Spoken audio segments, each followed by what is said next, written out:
Vamos meditar na palavra.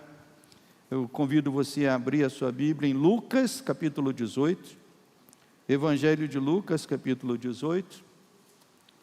Nós temos recebido aqui na igreja alguns irmãos que estão nos visitando, o irmão Jefferson, Irmã Tainara, um casal que já veio aqui no domingo passado, está aqui conosco de novo pela manhã, sejam muito bem-vindos. Também temos a irmã da irmã Ilza, Nilza, que acabamos de orar por ela, também está nos visitando.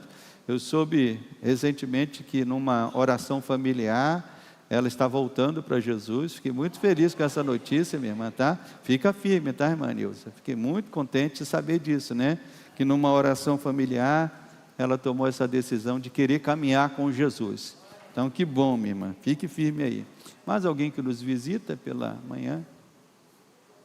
O filho dela também, Então está a irmã Nilza, e é isso mesmo, tem que trazer filho, família toda, Pode trazer. Amém, meus irmãos. Lucas capítulo 18, quem já abriu, diga amém. Eu vou ler do 18 ao 30, e diz assim: certo homem de posição perguntou-lhe: bom mestre, que farei para herdar a vida eterna? Respondeu-lhe Jesus: por que me chamas bom? Ninguém é bom senão um, que é Deus. Sabes os mandamentos? Não adulterarás, não matarás, não furtarás, não dirás falso testemunho, honra teu pai e a tua mãe. Replicou ele: tudo isso tenho observado desde a minha juventude. Ouvindo Jesus, disse-lhe: uma coisa ainda te falta. Vende tudo o que tens, dá aos pobres, e terás um tesouro nos céus. Depois vem e segue-me. Mas ouvindo ele estas palavras, ficou muito triste, porque era riquíssimo. E Jesus, vendo assim triste, disse: quão dificilmente entrarão no reino de Deus os que têm riquezas. Porque é mais fácil passar um camelo pelo fundo de uma agulha do que entrar um rico no reino de Deus. E os que ouviram disseram: sendo assim, quem pode ser salvo? Mas ele respondeu: os impossíveis dos homens são possíveis para Deus. E disse Pedro: eis que nós deixamos nossa casa e te seguimos.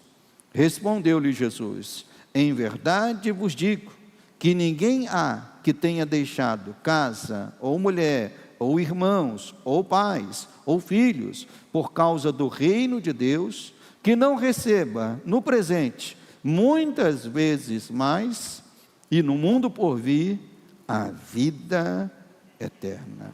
Somente até aqui. Amado Deus e amado Pai, Senhor, nos colocamos diante da Tua Palavra, e diante da Tua Palavra todos nós somos iguais, iguais na nossa dependência, iguais na nossa necessidade, iguais, ó Deus, na nossa fome de receber desta palavra.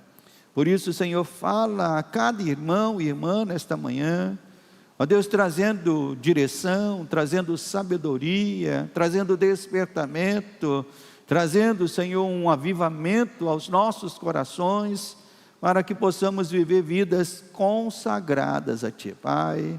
Que nada se coloque entre nós e o Senhor, que a nossa vida seja inteiramente para Ti, Senhor.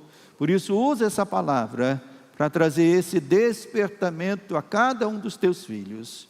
Eu te peço isso, Pai, confiando no nome santo do Senhor. Amém. Os irmãos podem assentar. O título dessa palavra nesta manhã é chamados à consagração total. Chamados à consagração total.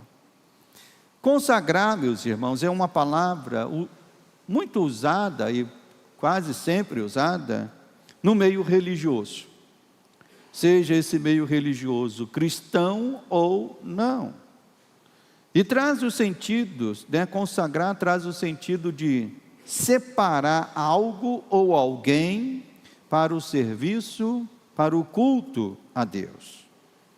É uma palavra muito usada, por exemplo, no vínculo, né, com os momentos de ordenação pastoral ou ordenação episcopal, né, quando se diz, né, o fulano está sendo consagrado para ser um pastor, está sendo consagrado para ser um bispo e servir a Deus, servindo ao povo do Senhor. Então é uma palavra usada nesse sentido. Também consagrar é usado para utensílios, né, utensílios que são usados no culto a Deus, né? Por exemplo, quando a gente vai para o Velho Testamento, nós vemos que muitos utensílios eram consagrados a Deus, né? Bacias, pias, candelabros, as roupas, né? Os perfumes que eram usados no tabernáculo, tudo isso eram objetos, né, consagrados, né, ao culto a Deus. Mas vemos que a palavra consagrar tem ganhado também um significado secular. Eu às vezes noto isso, né? Que aquelas palavras que eram muito usadas só no meio religioso, elas hoje também são usadas no meio secular. Então, às vezes você vê uma propaganda dizendo assim, o Maracanã é o templo do futebol. É o templo do futebol. Então, a palavra templo, que é usada muito para culto, tem sido usada, tem recebido significados também seculares. A palavra consagrar é usada como sinônimo para a palavra dedicar, separar, oferecer. É comum ouvirmos a seguinte expressão, né? O fulano de tal é um jogador consagrado. E quando você ouve essa palavra no mundo esportivo, na linguagem esportiva, o que isso significa?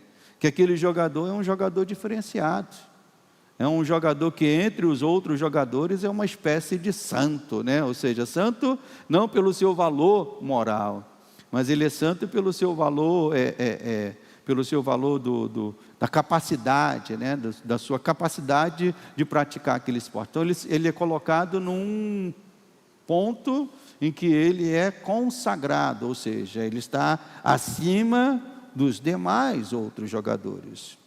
Ou também ouvimos a expressão, né, como alguém que é dedicado. Eu me lembro muito do falecido técnico da seleção brasileira, o Zagallo, em que muito se falava dele, ele teve uma vida consagrada ao futebol. E o que significa essa expressão? É que ele foi um homem dedicado, né, quase que toda a sua vida, para praticar aquele tipo de coisa. E quando eu penso nisso, irmãos, isso surge uma pergunta para mim, e quero trazer essa pergunta aos irmãos. Será que nós, cristãos, estamos transmitindo aos que nos cercam a certeza de que somos homens e mulheres consagrados e dedicados a Deus? Essa é uma pergunta que eu me faço e coloco ela aqui diante dos irmãos. Será que as pessoas que nos cercam, né, que muitos têm essa visão de um jogador consagrado, têm uma visão de alguém dedicado e consagrado ao trabalho, consagrado ao esporte, a minha pergunta é, será que essas pessoas que nos cercam, observando a nossa vida, elas podem ter essa certeza de que nós somos pessoas consagradas, dedicadas, né, a Deus 24 horas por dia? De que somos homens e mulheres que amamos a Jesus acima de tudo e respiramos o ar da presença dele 24 horas por dia? Será que as pessoas estão tendo essa visão a respeito de nós como homens e mulheres consagrados a Deus? Infelizmente, a resposta que me chega é não. Não. E vejo que a cada geração que passa, meus irmãos, se torna ainda mais escasso os homens e mulheres que podem receber esse título de homem consagrado a Deus, de mulher consagrada a Deus. Homens como Agostinho de Hipona, que depois de uma vida devassa, depois de uma vida vivendo entregue aos prazeres, na biografia de Agostinho nós vemos que ele se consagrou a Deus, se tornando um dos maiores teólogos da história cristã. Homens como Martinho Lutero, que inspirado por Deus enfrentou perigos, enfrentou as ameaças dos inimigos e consagrou-se a Deus numa missão de reformar a igreja que se afastava, do Senhor no cometimento de abusos e de heresias.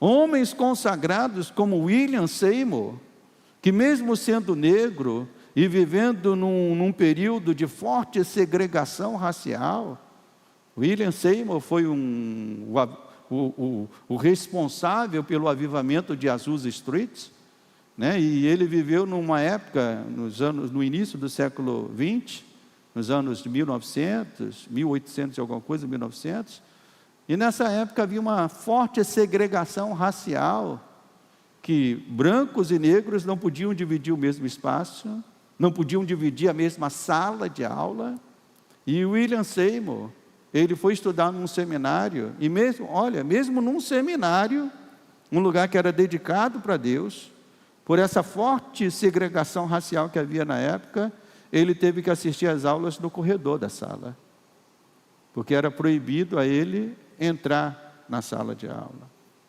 E mesmo assim ele não deixou de ser um homem consagrado a Deus, e foi muito usado por Deus para ser o que nós chamamos de um dos pais do movimento pentecostal, do movimento pentecostal. Então podemos dizer homens e mulheres, ou mulheres consagradas como Joni Eareckson Tada, que mesmo tendo sofrido um acidente que a deixou tetraplégica, ela se consagrou a Deus na missão de ajudar pessoas que como ela, precisavam de um apoio para vencer os limites impostos por deficiências físicas que as pessoas tinham. Então, ser uma pessoa consagrada a Deus é ser uma pessoa que vai fazer diferença no mundo, no tempo, no lugar em que essa pessoa está. Então, a pergunta que eu faço a mim mesmo e compartilho com os irmãos e irmãs desta manhã é: realmente queremos ser pessoas consagradas a Deus? A primeira pergunta é: somos pessoas consagradas a Deus? E a minha dedução que eu trago é que esta geração, e cada geração que passa, cada vez mais se afasta disso. Mas essa outra pergunta que eu faço, um pouquinho diferente, é: mas será que realmente queremos ser pessoas consagradas a Deus? Será que este é um desejo que apenas está nas nossas palavras, ou chega até o campo das nossas ações? Se eu perguntar aqui, quem quer ser consagrado a Deus, certamente que eu vou ver os irmãos levantando as mãos. Mas isso vai se limitar às nossas palavras, ou vai chegar também no campo das nossas ações? No texto que temos à nossa frente, meus irmãos, nós vemos um homem que estava interessado em descobrir como obter a vida eterna, como obter a vida celestial, como obter a vida na presença de Deus. E o evangelista Lucas coloca um adjetivo que não aparece em outros evangelhos. Porque esse aqui é um texto que, quando você vê aqui, você está com a sua Bíblia aberta aí, tá? Então, quando você vê o título do texto, o jovem rico, você observa que, além de Lucas, esse texto está em 2 outros evangelhos. Quais são os outros evangelhos que ele está? Está em Mateus e Marcos, está aí a referência. Então, Mateus, Lucas e Marcos falam a respeito dessa história. Mas Lucas é o único que coloca um adjetivo nesse jovem, dizendo que ele era um jovem, era um homem, o que, meus irmãos? Era um homem de posição, era um homem importante, era um homem que tinha ali uma posição.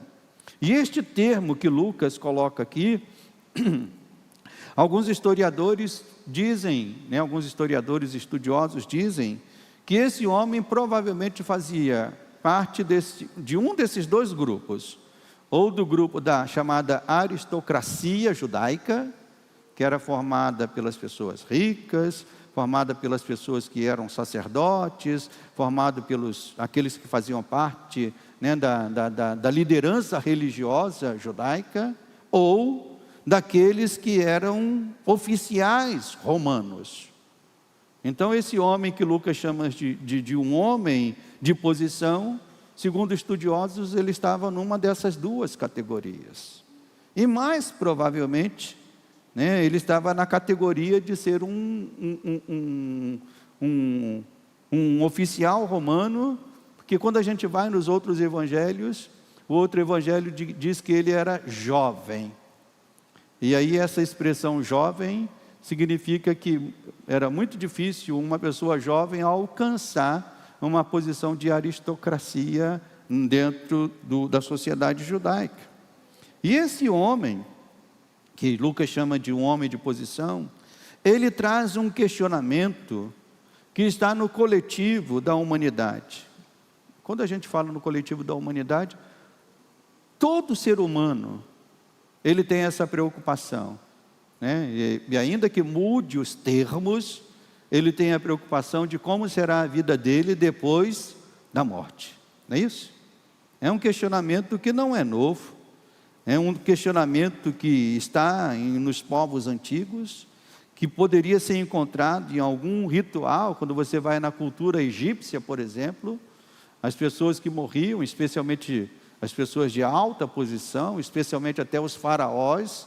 Por isso é que nós encontramos ainda hoje as chamadas tumbas de faraós, cheias de coisas ali dentro, porque se havia a crença de que uma pessoa, quando morresse, ela devia levar tesouros para o chamado mundo depois da morte, para quem ela encontrasse nesse mundo depois da morte, ela pudesse beneficiar, ela pudesse, né, estar ali alcançando algum favor neste mundo.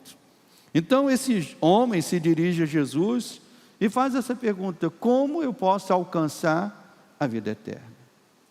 Como eu posso ter uma vida, né, diferenciada depois da morte? E esse homem se dirige a Jesus usando um determinado título, né? Certo homem de posição, diz o verso 18, perguntou-lhe: bom mestre. Ele se aproxima de Jesus e chama Jesus de bom mestre. E o ensino judaico da época de Jesus dizia que ninguém podia se considerar bom plenamente, porque o único bom de forma plena, quem é o único bom de forma plena? A irmã Rosângela levantou a mão, pensei que ela ia falar que era ela. Nada disso, né, irmã? Não. Mas ela fez certo, levantou a mão e apontou para o céu. O único bom plenamente é Deus.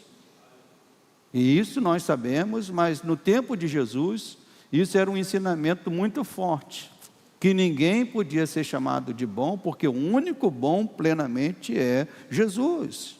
Então, quando nós lemos esse texto, e aqui é muito importante a gente fazer uma exegese do texto, considerando o contexto, nunca trazendo para o nosso tempo, né? Porque quando a gente lê esse texto, parece que Jesus foi rude com o homem, né? Fala assim: você me chamou de bom? Bom só é Deus. Não, Jesus não estava querendo, Jesus não foi rude com aquele homem. Na verdade, Jesus estava ali mostrando, de acordo com esse ensino da época, né, essa verdade, que o único bom é Deus. E se aquele homem estava chamando Jesus de bom, e aí Jesus quer levar isso um pouco mais à frente, aquele homem teria que reconhecer que Jesus também era Deus. E a primeira coisa que Jesus quer estabelecer aqui, quando diz isso, que bom só é Deus, que bom é só o Senhor que merece esse título, Jesus está aqui querendo estabelecer, meus irmãos, aquilo que nós chamamos de uma verdade, um axioma, né, do qual ele iria se valer nessa discussão com aquele homem. Se ele está dizendo que, se o próprio homem está chamando Jesus de bom, e Jesus responde: bom só é Deus, Isso iria servir para as próximas conversas que ele iria, no avançar da conversa que ele teria com aquele homem. Então, a primeira coisa que temos que entender é que Jesus estabelece algo que ele vai usar depois. Ainda de forma que indireta, ele vai usar depois. A segunda finalidade, ao trazer essa resposta àquele homem, de que bom só era Deus, é fazer com que esse homem pensasse nas próximas coisas que ele iria dizer.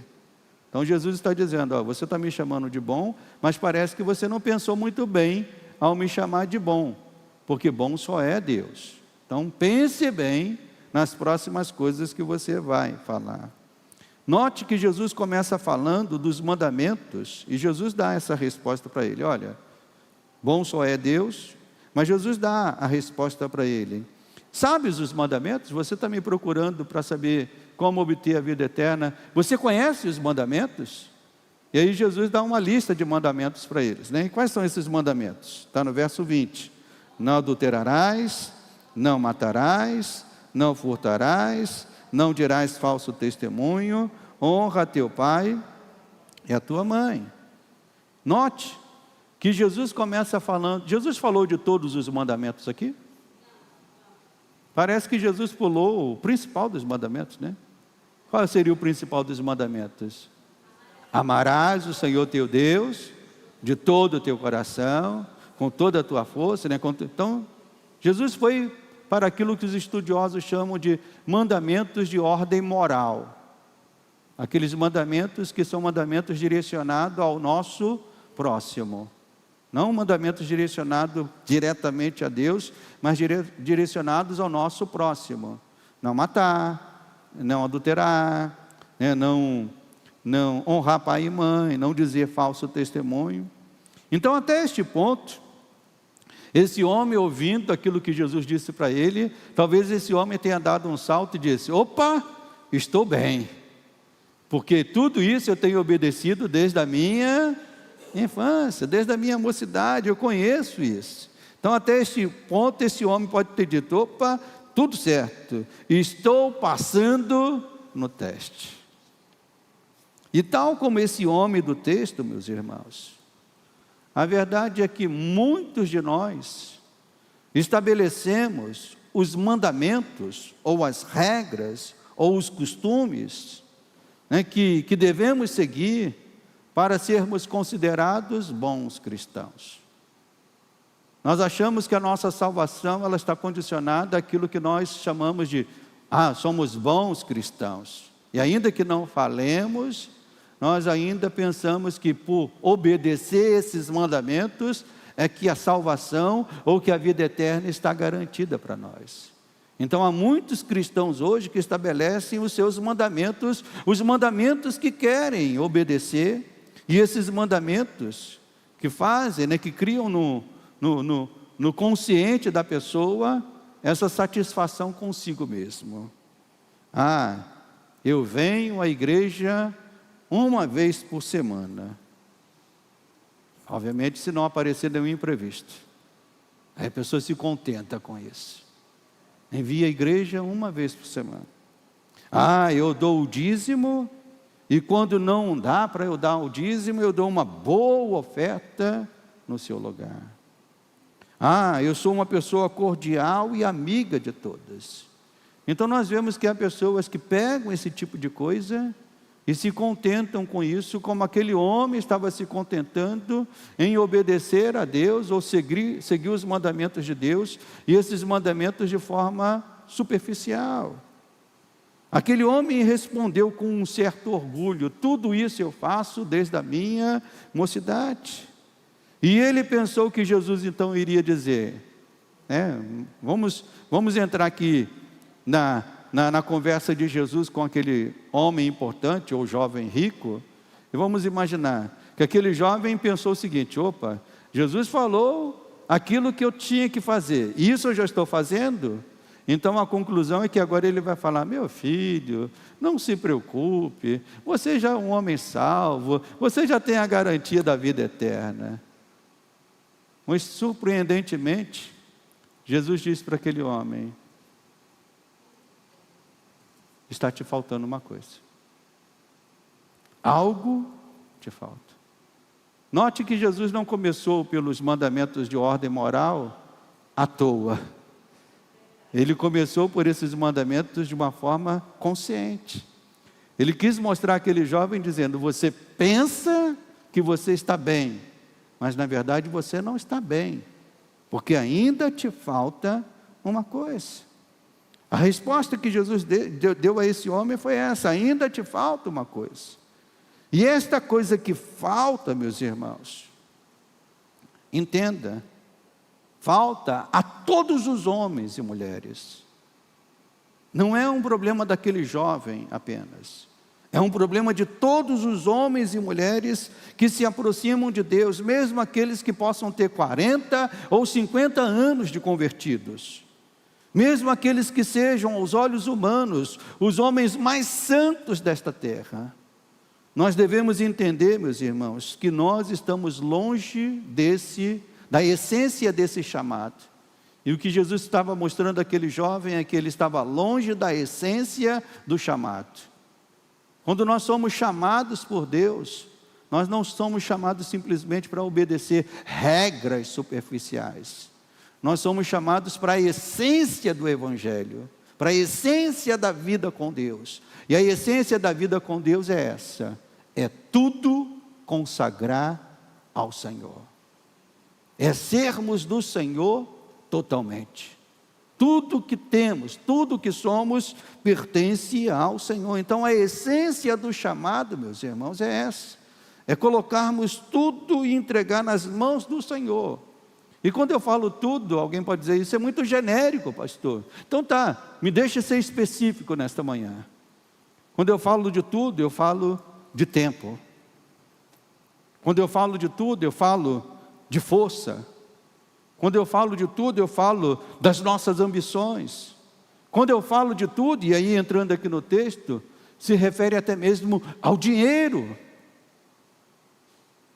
Porque aquele jovem era riquíssimo e ele achava que o dinheiro era dele. Ou melhor, era ele que era do dinheiro e não sabia. Era ele que servia o dinheiro e não sabia. E sempre que eu falo disso, eu me lembro de uma vez que eu trabalhava numa empresa e estando na sala de um diretor, no qual eu trabalhava, muitos anos atrás, naquela época em que ainda não tinha nem rede, nem internet, a secretária ligou para ele e disse assim: olha, a sua esposa quer falar contigo. E ele disse para a secretária: avisa ela que eu estou discutindo aqui um negócio de milhões e que não posso falar com ela. E quando ele falou isso, eu fiquei assim: para esse homem, o dinheiro era a coisa mais importante. Era como esse homem da palavra. Ele não sabia, ele achava que Deus era o mais importante, mas até ser confrontado, até ser confrontado por Jesus, ele não sabia que o dinheiro era o Deus da vida dele. Então, quando nós somos pessoas consagradas a Deus, meus irmãos, nós tudo entregamos ao Senhor. Nosso tempo, nossas ambições, nossas forças, nossa juventude, nossa vida adulta, nossa velhice, tudo é consagrado a Deus. Mas alguém pode dizer: pastor, mas isso é um ideal que ninguém pode alcançar. E de fato, é um ideal que ninguém vai alcançar plenamente neste mundo. Mas nós devemos entender que nós devemos nos aproximar dele ao máximo. É um ideal, e os ideais servem para isso, para que a gente se aproxime dele ao máximo. O ideal não é para nos afastar. Alguém, quando olha um ideal, diz assim: eu estou muito longe disso, vou até desistir. O sentimento correto não é esse. O sentimento correto é: esse é um ideal muito difícil, mas eu quero me aproximar dele ao máximo. Então o ideal de uma vida consagrada a Deus, ainda que você possa dizer: mas eu não vou ser consagrado como Agostinho de Hipona foi, eu não vou ser consagrado como William Seymour foi, eu não vou ser consagrado como tantos homens e mulheres que serviram a Deus no passado foram, mas nós devemos nos aproximar ao máximo. No caso do homem do texto bíblico, Ele precisava se libertar do amor que nutria pelo dinheiro, pela riqueza, pela condição que ele tinha. Em outras palavras, Jesus estava perguntando para ele, quando Jesus disse para ele, uma coisa ainda te falta, na verdade Jesus estava perguntando para ele, meu filho, o que é mais importante para você? Deus ou dinheiro? A pergunta era essa. Quando Jesus disse, vai, vende tudo que tens, não é porque isso é uma regra da fé cristã, porque a regra da fé cristã, ela é muito mais profunda do que isso, e nós não entendemos a regra da fé cristã, porque quando alguém olha esse texto aqui e acha que a regra da fé cristã, então, é ser uma pessoa que dá tudo para Deus, não, é uma pessoa que se desfaz da sua riqueza. Na verdade, a regra da fé cristã é mais profunda do que isso.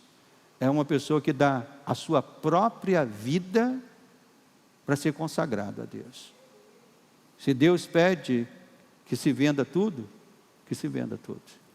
Se Deus pede que o nosso tempo seja maior para Ele, que o nosso tempo seja maior para Ele. Então o que fica claro aqui, meus irmãos, no texto bíblico, é que aquele jovem não estava disposto a fazer isso. Se Jesus parasse naquele ponto, em que ele só pediu não adulterar, não matar, não dizer falso testemunho, estava bom demais para aquele homem. Mas Jesus foi mais além. E da mesma forma para muitos crentes hoje, está bom demais, se Deus apenas me pedir que eu venha para a igreja uma vez por semana. Está bom demais, se Deus me pedir que eu dê apenas as minhas ofertas. Mas a essência da fé cristã é essa, meu irmão. Deus te pede a tua vida. Todo o teu ser é para Ele. Somos chamados a sermos pessoas consagradas. Então a pergunta que eu faço, será que muitos de nós não temos agido como esse jovem rico? Ou esse homem importante, como chama Lucas?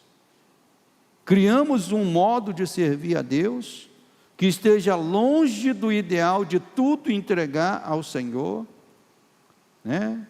Criamos o nosso modo de servir a Deus e vivemos acomodados, contentes nesse modo de servir a Deus. Mas eu tenho pensado um pouco nisso, irmãos. Como podemos dizer que tudo queremos entregar a Deus, quando nem mesmo estamos vindo à sua casa com uma frequência maior? Eu pergunto, e é uma pergunta geral, não é uma pergunta só para essa igreja, é uma pergunta para a igreja do nosso tempo. Como pessoas podem dizer que querem ser mais consagradas a Deus, se mal vêm à casa do Senhor? Como podemos dizer que tudo queremos entregar a Deus, quando passamos dias e dias sem abrir a sua palavra? Como, meus irmãos? Como alguém pode dizer, eu quero me consagrar mais, eu quero me entregar mais a Deus, quando passa dias e dias sem abrir a palavra de Deus? Como podemos dizer que tudo queremos entregar a Deus, quando nossos corações não mais ardem por sua presença no momento da adoração? Isso é um testemunho que, se você está na casa do Senhor, no momento da adoração, nossos irmãos aqui ministrando a adoração, louvando a Deus, se você não sentiu o teu coração arder, meu irmão, desperta, porque está alguma coisa errada na tua vida. Eu estou na igreja há 40 anos, mas eu quero estar aqui adorando a Deus. Cada um de nós trazemos as nossas preocupações e pense. Eu sempre uso isso aqui, porque o pastor, quando entra na igreja, é até um pouco diferente dos irmãos. Porque os irmãos estão aqui livres, porque não tem que pregar. Os irmãos estão aqui livres, porque não tem que, tem que conversar com fulano, com Beltrano após o culto. E é um desafio para o pastor também. Mas quando eu entro aqui, eu quero esquecer de tudo isso. Eu quero que o meu coração arda pela presença do Senhor. Você também pode fazer isso. Então, quando você entra aqui, se tem problemas familiares, se tem contas para pagar, se tem o que for, não deixe que isso impeça o teu coração de arder pela presença do Senhor. Então, como podemos dizer, irmãos, que tudo queremos entregar e consagrar a Deus, quando não mais choramos pelas almas que estão indo para o inferno, sem termos nos esforçado para revelar o Salvador a elas? Então, quando eu vejo pessoas que dizem, eu quero ser consagrado a Deus, eu preciso ver também estas coisas acontecendo. Mas amor pela casa de Deus, mas amor pela palavra de Deus, mas amor pelos perdidos, um coração que arda por Deus na verdadeira adoração. Então, o obstáculo da vida daquele homem, que está aqui no texto, para uma vida mais profunda com Deus, o obstáculo fica evidente aqui. Qual era o obstáculo na vida daquele homem, do texto bíblico? Era a riqueza? Vamos pensar bem. Era a riqueza? Eu acho que é um pouco mais. Era o amor à riqueza. Era o amor porque a Bíblia não condena uma pessoa a ser rica. No caso daquele jovem, o que ficou evidente é que ele amava a sua riqueza mais do que a Deus. Esse foi o obstáculo na vida daquele jovem. Aquele jovem era rico de dinheiro, e isso lhe trazia uma confiança e segurança que ele não estava disposto a abandonar, né? Não estava disposto a abrir mão. E eu pergunto à igreja nesta manhã, qual é a riqueza? Preste atenção na pergunta. Qual é a riqueza que você tem se apegado e talvez sem perceber tem se tornado um obstáculo para uma vida totalmente consagrada a Deus? Qual é a riqueza? No caso desse jovem, a riqueza era a riqueza de dinheiro. Mas eu pergunto, o que você criou na tua vida como riqueza que talvez possa estar te impedindo de se consagrar mais a Deus? Para muitas pessoas, a riqueza de uma vida onde o seu próprio eu está no centro, de uma vida confortável, de uma vida segura, tendo as suas vontades realizadas, sem nenhuma confrontação. Isso é um tipo de riqueza que muitos fazem. É a riqueza do eu no centro. Não, eu não vou me consagrar muito a Deus, não, porque se eu me consagrar muito a Deus, Ele vai me pedir coisas que eu não quero fazer. Eu não vou me consagrar muito a Deus, não, porque Ele vai me pedir coisas que eu não estou disposto a abrir. Então, é sempre uma disputa entre Deus e eu, irmãos. No fundo, a disputa é essa. Quem é que vai estar governando as nossas vidas? Né? Quem é que vai estar no domínio de nossas vidas? A riqueza, né? E vemos muitas pessoas neste mundo, que a riqueza não é de dinheiro, mas é uma riqueza de desfrutar os prazeres deste mundo, os prazeres da carne, tranquilo, pois uma simples oração no domingo faz essa pessoa se sentir confortável de novo. Então há muitas pessoas assim, que vivem a sua vida rica dos prazeres do mundo, da carne, mas que frequentam uma igreja, seja ela evangélica, seja ela católica, vão lá no domingo, fazem ali, cumprem uma obrigação e saem insatisfeitos, achando que já tem a vida eterna. Eu creio que na vida de muitos irmãos, o obstáculo é aquilo que o apóstolo Paulo fala na carta aos Romanos: o conformismo com este século. O conformismo com este mundo, uma mentalidade mundana que nos afasta da verdadeira piedade em Deus. A ordem de Jesus foi clara: vai, é isso que diz o texto. Jesus disse para aquele homem no verso 22, uma coisa ainda te falta: vende tudo que tens, dá aos pobres e terás um tesouro nos céus, depois vem e me segue. Então a ordem de Jesus foi clara: vai, vende tudo que tens, e depois me segue. E essa ordem continua sendo clara a todos aqueles que querem ser discípulos do Senhor. Nós precisamos vender tudo que achamos que temos, tudo aquilo que é a nossa riqueza, para podermos servir a Deus plenamente. O verdadeiro tesouro, meus irmãos, está nos céus. O verdadeiro tesouro não está na terra. O verdadeiro tesouro, aquele homem achou que o verdadeiro tesouro dele eram as riquezas materiais. Mas Jesus disse para ele no verso 22, né? E você terás um tesouro nos céus. Você acha que vai perder um tesouro da terra? Você vai perder o tesouro da terra, mas você vai ganhar um tesouro nos céus. Então, quando nós nos consagramos a Deus, irmãos, nós recebemos esse tesouro dos céus, esse verdadeiro tesouro que vem de Deus. E como bem escreveu Agostinho, ele escreveu o seguinte, ele disse: toda fartura que não é meu Deus, é pobreza para mim. A verdadeira riqueza do crente é Deus, sempre será Deus. Agostinho foi um homem que desfrutou de tantas coisas deste mundo, mas ele chegou num ponto que diz: toda fartura que não é o meu Deus, é pobreza para mim.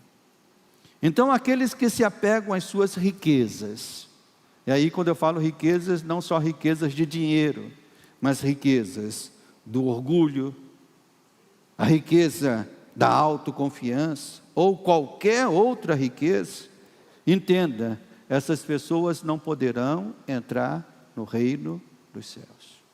É isso que Jesus está falando aqui. Ele disse, verso 24, Jesus vendo assim triste disse: quão dificilmente entrarão no reino de Deus os que têm riquezas.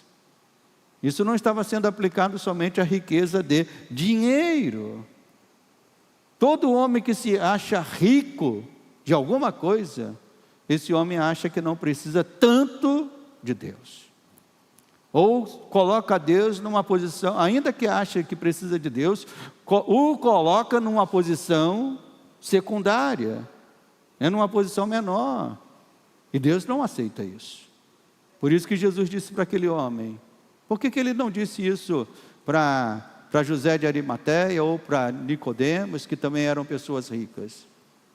Mas Jesus disse para esse homem, porque viu naquele homem que ele estava servindo a esse Deus chamado riqueza. Então, a própria palavra do Senhor nos mostra, meus irmãos, nas bem-aventuranças, o próprio Jesus declarou: bem-aventurados os pobres de espírito, porque deles é o reino dos céus. A Bíblia não proíbe alguém de ser rico. O que a Bíblia proíbe é alguém de colocar no dinheiro a sua confiança, de colocar no dinheiro a sua adoração, de colocar no dinheiro a sua dependência. E a nossa tendência, meus irmãos, e nosso impulso, é criarmos e nos apegarmos em coisas e sentimentos que possam nos oferecer uma falsa segurança e conforto. Essa é uma tendência humana. Nós queremos coisas que possam nos dar segurança. Nós queremos coisas que possam nos dar conforto. Em riquezas que não podem de fato ser riquezas de verdade. Por isso que é impossível para qualquer homem ou mulher, apenas confiando em si, confiando em si, servir a Deus de maneira plena. Por isso que Jesus mostra aquele homem dizendo: olha, é impossível. Ele usa até uma figura, ele diz aqui, verso 25, porque é mais fácil passar um camelo pelo fundo de uma agulha do que entrar um rico no reino de Deus. As irmãs que trabalham com costura aí, sabem que não é só um camelo que é difícil passar no fundo de uma agulha, não. É qualquer coisa que não seja uma linha. Mas na verdade isso era uma expressão da época, passar um camelo no fundo de uma agulha, isso era uma expressão da época, em que estava aqui mostrando um contraste, O maior, porque naquela região, um dos maiores animais que se tinha era o camelo, né? E o menor espaço para se passar é o fundo de uma agulha. Então, Jesus está usando aqui um contraste, dizendo, olha, um maior animal não pode passar pelo menor buraco. É um contraste que mostra o impossível. É impossível, né? É impossível. Aqueles que confiam em si mesmo, confiam em outra coisa, que não se consagram a Deus, é impossível que essas pessoas possam ser salvas. Então, Jesus mostra, e assim somos nós, irmãos. Nós devemos entender que nós somos salvos, não porque estamos vindo à igreja uma vez por semana. Nós somos salvos porque temos 40 anos de igreja, não. Nós somos salvos porque a graça de Deus nos alcançou. É isso que o ensino bíblico está dizendo. É por isso que o texto diz, né? Aquilo que é impossível para os homens, e de fato é impossível, qualquer homem alcançar a vida eterna por si só. Não era só para aquele jovem rico, não. É para qualquer um de nós. Se dependesse de nós, nenhum de nós poderíamos ser salvos. É impossível. Tal como um camelo passar no buraco de uma agulha, é impossível o homem por si só alcançar a vida eterna. Mas o que Jesus completa dizendo? Que os impossíveis dos homens, verso 27, os impossíveis dos homens são possíveis o quê, meus irmãos? Para o próprio Deus. Então o próprio Deus torna possível. Então, terminando o texto aqui, Pedro e os demais discípulos, em contraste à ação do jovem rico, estavam buscando tudo entregar. Então Pedro olhou aquilo e disse, esse homem não vai alcançar a vida eterna. Mas Pedro diz aqui no verso 28, e disse Pedro, Senhor, eis que nós deixamos nossa casa e te seguimos. Nós fizemos alguma coisa, nós tomamos a atitude de te servir. Eram homens perfeitos? Pedro era um homem perfeito? Tiago era um homem perfeito? Não, certamente que não. Mas aqueles que entendem a essência do chamado, e eu volto a dizer, qual é a essência do chamado? Eu quero que você grave isso na sua mente. A essência do chamado é tudo entregar para Deus. Deus não quer que você entregue apenas uma parte do seu tempo, uma parte do seu dinheiro, uma parte da sua força. A essência do chamado não é entregar parte para Deus. A essência do chamado é tudo entregar ao nosso Deus. Você pode dizer isso comigo? A essência do chamado é tudo entregar para Deus. Então os discípulos estavam entendendo, começando a entender a essência do chamado, se entregando ao Senhor. Eles não se tornam perfeitos por isso, mas eles se tornam mais de Deus. E é por isso que estarão mais sensíveis e mais abertos ao mover do Espírito Santo na vida. Então, quando nós vemos a vida desses discípulos, que seguiram a Jesus, que estavam perto de Jesus, que estavam ouvindo a voz de Jesus, que estavam o maior tempo possível com Jesus, nós vemos que esses discípulos começaram a entender aquilo que Deus queria para as suas vidas. E da mesma forma acontece conosco. Quanto mais entregamos para Deus, mais entenderemos, mais ouviremos a sua voz. E quando Pedro disse isso para Jesus, Jesus mostra a Pedro que Deus não fica devendo nada àqueles que se entregam a Ele. Talvez você possa pensar, mas se eu me consagrar mais a Deus, eu me lembro que quando eu tomei a decisão de me afastar do meu trabalho secular para me dedicar ao ministério pastoral, já contei aqui isso aqui algumas vezes, mas talvez esse detalhe eu não contei. Eu trabalhava como analista de sistema numa empresa e tinha lá o meu salário bem razoável, bem razoável. E quando eu tomei a decisão de deixar meu trabalho para poder me dedicar ao ministério pastoral, um dos meus colegas de trabalho me fez a seguinte pergunta, ele fez, vai dar para você viver? vai dar para você viver com um salário de pastor? E minha resposta para ele foi: Deus vai prover, meu irmão. Deus vai prover. Quando nós confiamos em Deus, irmãos, nós temos que confiar que Deus vai prover tudo aquilo que precisamos. Seja no campo material, seja no campo familiar. Às vezes as pessoas erram, dizendo assim: não. E deixe-me falar isso aqui, porque eu creio que isso é muito pertinente nesse momento. Às vezes muitas pessoas dentro da igreja falam assim: eu não vou me envolver muito com Deus, não, porque eu tenho uma família para cuidar, eu tenho um futuro para alcançar, eu tenho uma carreira para poder conquistar. E as pessoas tentam dosar esse tipo de coisa. Dosar, não se entregar a Deus mais e mais, porque tem uma carreira, tem isso, tem aquilo. E digo aos irmãos que quem faz isso, perde a essência do chamado. A essência do chamado é: se entregue totalmente a Deus. E o que diz a palavra? E o mais, Ele fará. Ele vai cuidar da tua família melhor do que você acha que pode cuidar. Ele vai cuidar da tua carreira melhor do que você acha que pode cuidar. Ele vai cuidar da tua vida material melhor do que você acha que pode cuidar.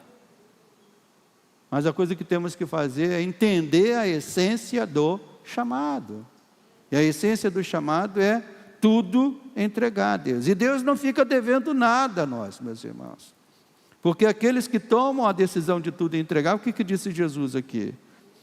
Pedro disse: eis que nós deixamos tudo por ti. Então Pedro estava dizendo: opa, nós estamos melhor do que esse homem, Senhor. E a resposta de Jesus foi, verso 29.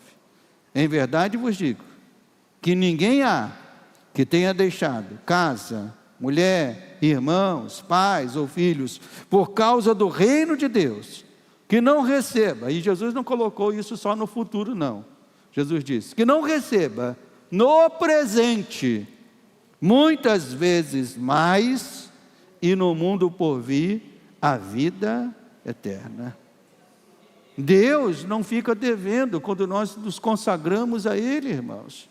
Ele vai dar tudo aquilo que nós precisamos. E digo mais, Ele vai dar aquilo que só aqueles que se consagram a Deus podem receber. E o que é isso que Deus vai dar àqueles que se consagram a Ele de fato?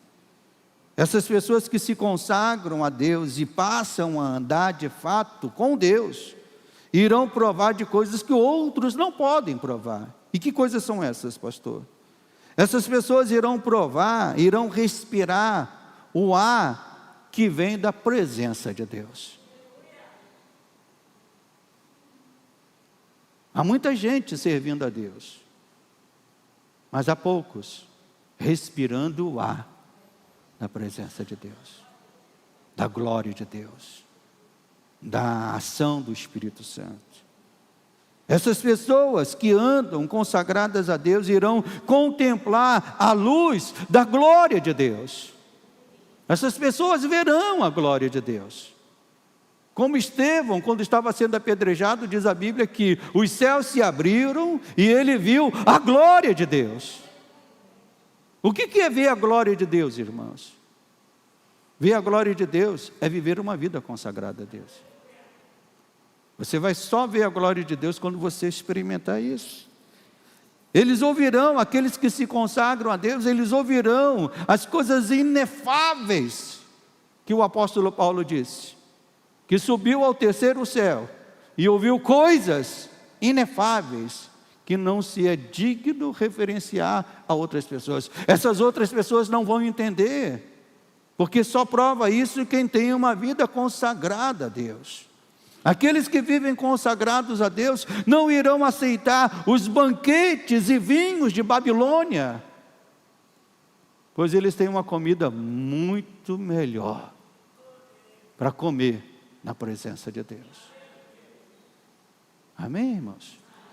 Então viver vida consagrada a Deus Jesus está dizendo: olha, você vai provar de coisas, de riquezas, que o dinheiro não pode comprar, que este mundo não pode lhe dar. E essas riquezas são coisas que só podem experimentar aqueles que se consagram a Deus. Jesus viveu a essência do chamado, porque a Bíblia diz que Ele tudo entregou. Nada guardou para si. Até mesmo a sua vida, a Bíblia diz que Ele ofereceu como libação e sacrifício para nos salvar. A grande mensagem que brilha na cruz é essa, meus irmãos.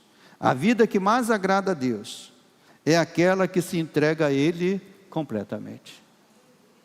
A mensagem da cruz do Calvário é essa: a vida que mais agrada a Deus é aquela que se entrega a Ele completamente. E quem fez isso de maneira perfeita o único que fez isso foi Jesus. Nós estamos nos aproximando, nós estamos chegando a Ele. Nós não podemos fazer isso de maneira perfeita, pois o pecado é o camelo que temos que passar pelo buraco da agulha. Não vamos conseguir. Mas graças a Deus, que Cristo já foi à nossa frente. E a Bíblia diz que Ele já abriu um novo e vivo caminho, para que nós possamos chegar ao Pai. Então, mesmo tendo camelo, nós sabemos que Jesus já pagou o preço pelos nossos pecados. Por sua morte, por sua oferta, por sua entrega total, Ele abriu o caminho para que todos aqueles que se rendem e se consagram a Deus possam trilhar esse caminho e chegar na presença do Pai. Mas este ser de Deus em Cristo Jesus se revela somente numa vida consagrada. Você não é de Deus só porque vem a essa igreja. Eu não sou de Deus porque tenho 40 anos de crente. O ser de Deus, o pertencer a Deus, só se revela numa vida consagrada a Deus. Numa vida totalmente dedicada ao Senhor. E esta dedicação e consagração não pode ser parcial. Consagração não pode ser parcial. Nós tivemos aí uma discussão que houve, porque lá no Pará, um santuário de uma igreja evangélica foi alugado para um evento da COP30 por 2 milhões. E acho que foi 2 milhões, sei lá, milhões. E o grande debate que surgiu foi exatamente esse. Uns olharam para aquele templo como um lugar qualquer, um lugar que se pode ganhar dinheiro com ele. Mas outros olharam para aquele templo como um lugar consagrado a Deus. E se é consagrado a Deus, não pode ser uma consagração parcial. Os irmãos estão entendendo? Se um templo físico não pode ser consagrado de maneira parcial, nós, que somos templos do Espírito Santo, muito menos. Você é consagrado a Deus quando está neste lugar, mas você é consagrado a Deus, tem que ser consagrado a Deus, quando passar por aquelas portas. Você continua sendo templo do Espírito Santo. Então, quando nós olhamos para a igreja do nosso tempo, meus irmãos, os nossos dias, eu volto a dizer, eu me convenço que essa igreja está falhando terrivelmente por acreditar que a sua força está em coisas, ou a sua riqueza está em coisas que não convém. A igreja falha porque acha que a sua riqueza ou força está nos números. A igreja brasileira bate no peito dizendo, nós somos a metade da população desta nação. Isso não vale de nada, porque é uma metade que não está consagrada a Deus, não está vivendo uma vida de real temor a Deus, não está vivendo uma vida totalmente separada para Deus. A força da igreja sempre esteve e sempre estará numa vida consagrada e piedosa na presença de Deus. Nossa nação será impactada, nossas famílias serão transformadas e vidas serão salvas quando perceberem que Cristo é de fato a maior riqueza que cada um de nós temos. Não uma riqueza de domingo, não uma riqueza de quarta, mas a maior riqueza que nós temos todos os dias da nossa vida. Então, consagração, meus irmãos, não é algo parcial. Consagração é algo diário e para a vida toda. Talvez você conheça a história de muitas pessoas que foram consagradas a Deus por um tempo e se afastaram, se perderam, se esfriaram, se desviaram. E por que aconteceu isso? Aconteceu porque essas pessoas perderam a essência do chamado. A essência do chamado continua sendo uma só. Tudo é entregar. Não é isso que a gente canta? Tudo é entregar? Então, a essência do chamado continua sendo uma só. Tudo é entregar, todos os dias, aos pés do Senhor. Eu vou repetir. A essência do chamado continua tudo a entregar, todos os dias, na presença do Senhor. Amanhã você vai ter que se levantar e vai dizer: Senhor, eu consagro a minha vida a Ti. Eu vou para o meu trabalho, eu vou para a minha faculdade, mas que lá eu seja conhecido como um homem consagrado ao Senhor, uma mulher consagrada ao Senhor. Porque quando isso acontecer, irmãos, essa nação será impactada, nossa família será impactada, e vidas serão salvas para a glória do Senhor. Vamos nos colocar de pé e vamos orar, pedindo a Deus que nos dê força e graça para viver essa vida consagrada a Deus. Feche os teus olhos, levante as tuas mãos, e você pode levantar a sua voz em oração. Eu não vou fazer uma oração rápida. Se você quiser até dobrar o teu joelho, pode dobrar por um momento, aproveitando essa palavra, e renovar o teu compromisso de se consagrar a Deus nesta manhã, de se consagrar a Deus mais uma vez, de se consagrar a Deus, dizendo: Senhor, que nada seja um obstáculo entre a minha vida e o Senhor. Senhor, que nada se constitua uma riqueza na minha vida, ao ponto desta riqueza, ó Deus, me afastar de Ti.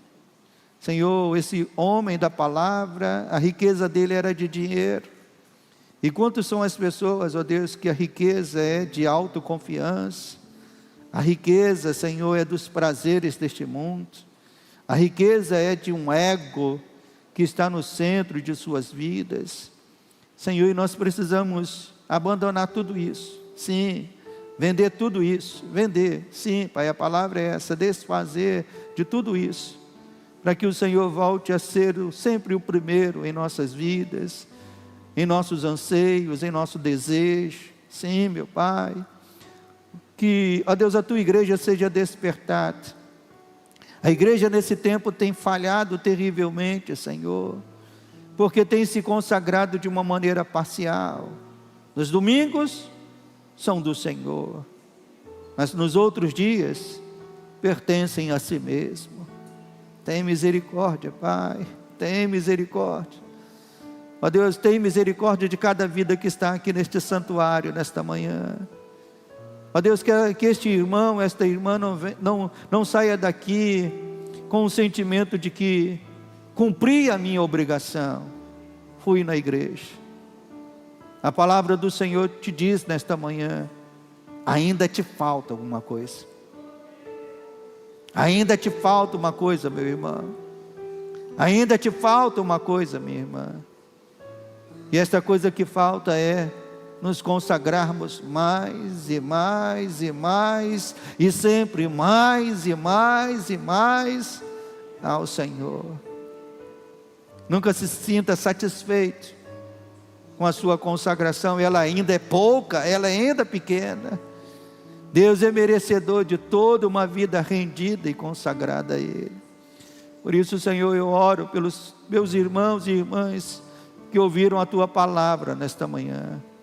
Ó Deus, que o Senhor faça aumentar no coração de cada um deles, e no meu também, Senhor, como o Senhor fez através desta palavra.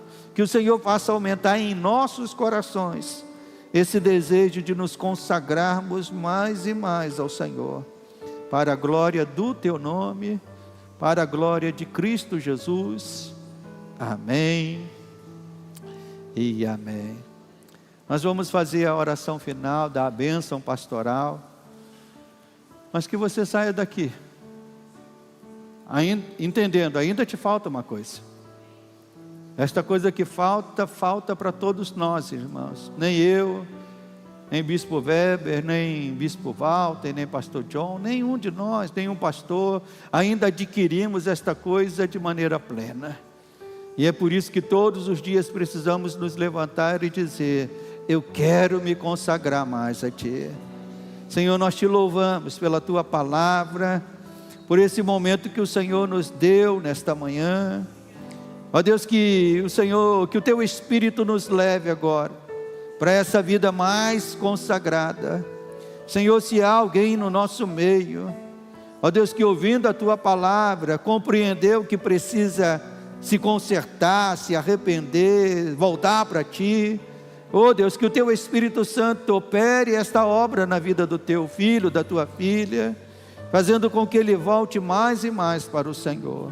E se temos chegado ao final desta reunião, que o Teu amor, que a Tua graça, que a presença do Espírito permaneça sobre nós, desde agora e para todos sempre. Amém e amém. Que Deus abençoe os irmãos.